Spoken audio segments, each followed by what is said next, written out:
말씀 톡톡. 주의 말씀 의지하여 믿음으로 그물 던져 믿는 자에게 능치 못함 없네. 제3장.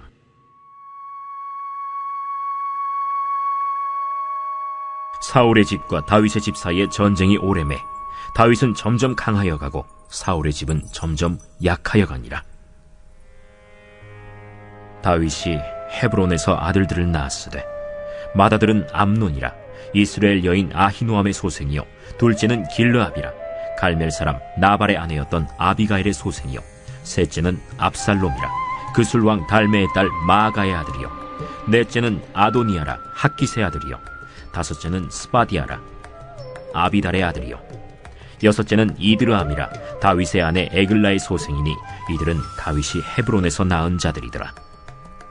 사울의 집과 다윗의 집 사이에 전쟁이 있는 동안에 아브넬이 사울의 집에서 점점 권세를 잡으니라. 사울에게 첩이 있었으니 이름은 리스바요 아야의 딸이더라. 이스보셋이 아브넬에게 이르되 내가 어찌하여 내 아버지의 첩과 통간하였느냐 하니 아브넬이 이스보셋의 말을 매우 분하게 여겨 이르되 내가 유다의 계머리냐? 내가 오늘 당신의 아버지 사울의 집과 그의 형제와 그의 친구에게 은혜를 베풀어 당신을 다윗의 손에 내주지 아니하였거늘. 당신이 오늘 이 여인에게 관한 허물을 내게 돌리는도다. 여호와께서 다윗에게 맹세하신 대로 내가 이루게 하지 아니하면 하나님이 아브넬에게 벌이에 벌을 내리심이 마땅하니라. 그 맹세는 곧 이 나라를 사울의 집에서 다윗에게 옮겨서 그의 왕위를 단에서 부엘세바까지 이스라엘과 유다에 세우리라 하신 것이니라. 하매 이스보셋이 아브넬을 두려워하여 감히 한마디도 대답하지 못하니라. 아브넬이 자기를 대신하여 전령들을 다윗에게 보내어 이르되 이 땅이 누구의 것이니까? 당신은 나와 더불어 언약을 맺사이다. 내 손이 당신을 도와 온 이스라엘이 당신에게 돌아가게 하리이다. 하니 다윗이 이르되 좋다. 내가 너와 언약을 맺거니와 내가 내게 한 가지 일을 요구하노니 나를 보러 올 때 우선 사울의 딸 미갈을 데리고 오라. 그리하지 아니하면 내 얼굴을 보지 못하리라 하고 다윗이 사울의 아들 이스보셋에게 전령들을 보내 이르되 내 첩 미갈을 내게로 돌리라. 그는 내가 전에 블레셋 사람의 포피 100개로 나와 정언한 자니라. 하니 이스보셋이 사람을 보내 그의 남편 라이스의 아들 발디엘에게서 그를 빼앗아오매 그의 남편이 그와 함께 오되 울며 바후림까지 따라왔더니 아브넬이 그에게 돌아가라 함에 돌아가니라.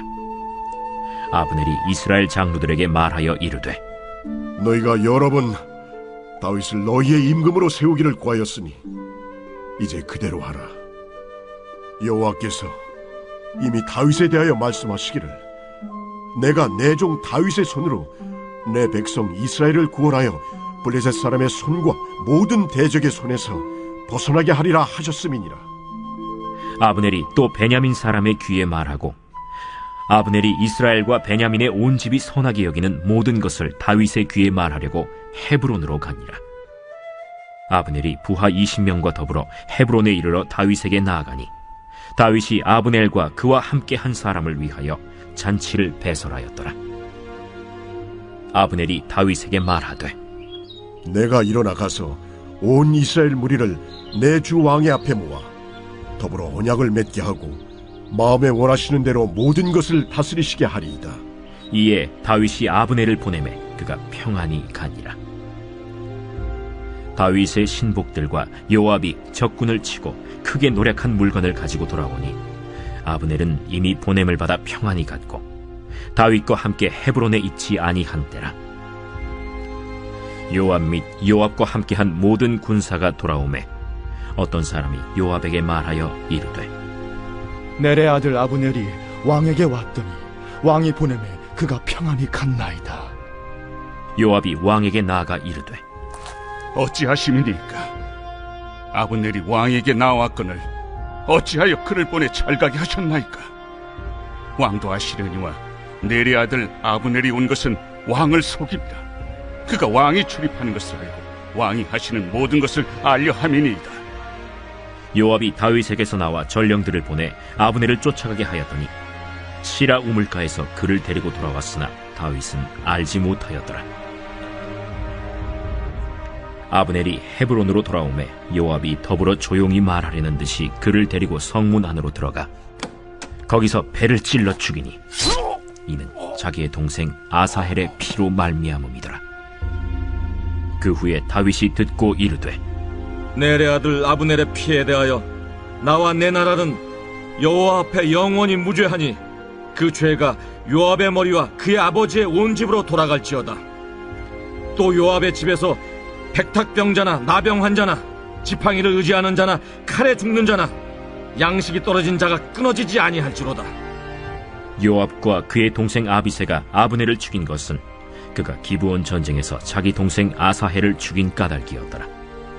다윗이 요압과 및 자기와 함께 있는 모든 백성에게 이르되 너희는 옷을 찢고 굵은 배를 띠고 아브넬 앞에서 애도하라 하니라.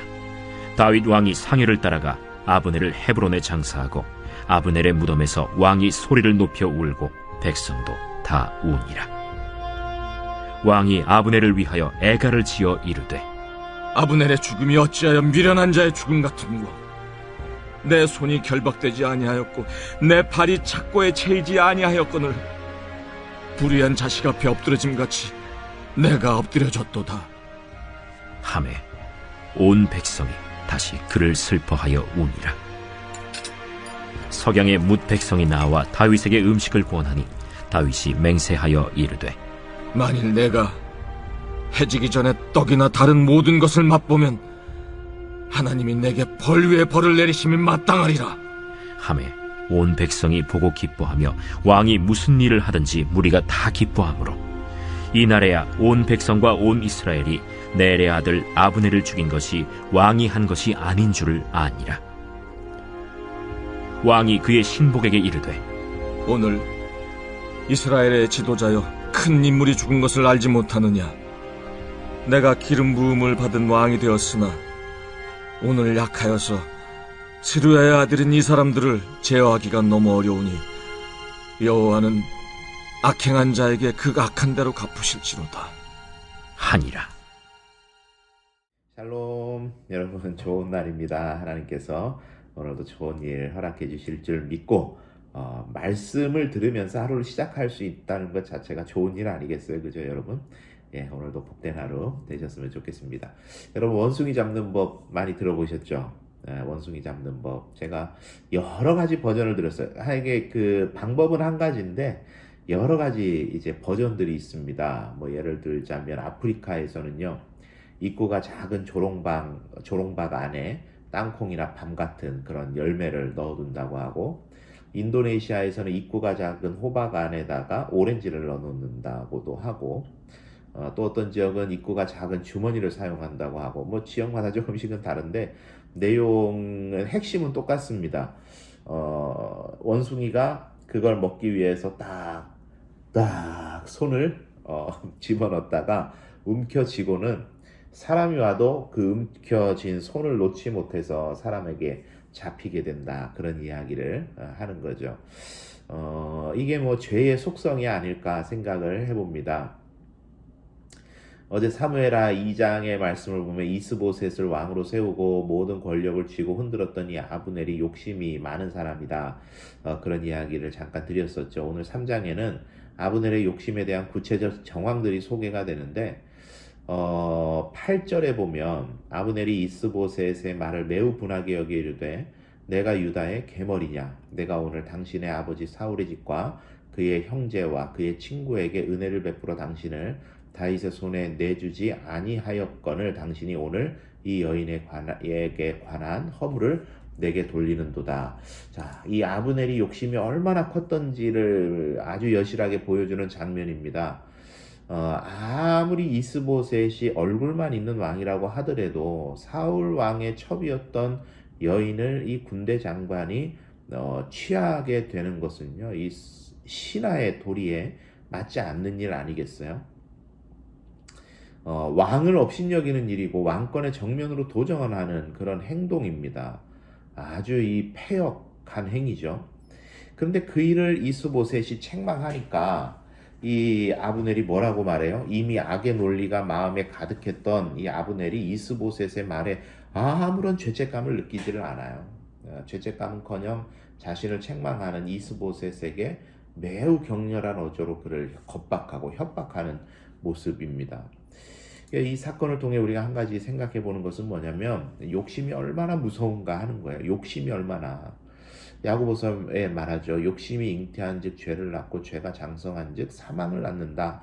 이렇게 말하고 있는데, 그런데 이 야고보서 1장 15절 말씀인데 그 말씀의 전후 말씀을 읽어보면 좀 흥미롭습니다. 14절에는 오직 각 사람이 시험을 받는 것은 자기 욕심에 끌려 미혹됨이니 욕심이 잉태한 즉 죄를 낳고 죄가 장성한 즉 사망을 낳는다 하시고 이렇게 말해요. 16절에 내 살아가는 형제들아 속지 말아라 이렇게 말합니다. 즉 사람의 욕심은 그저 무엇인가를 얻고자 하는 마음의 상태 그것만은 아니라는 이야기예요.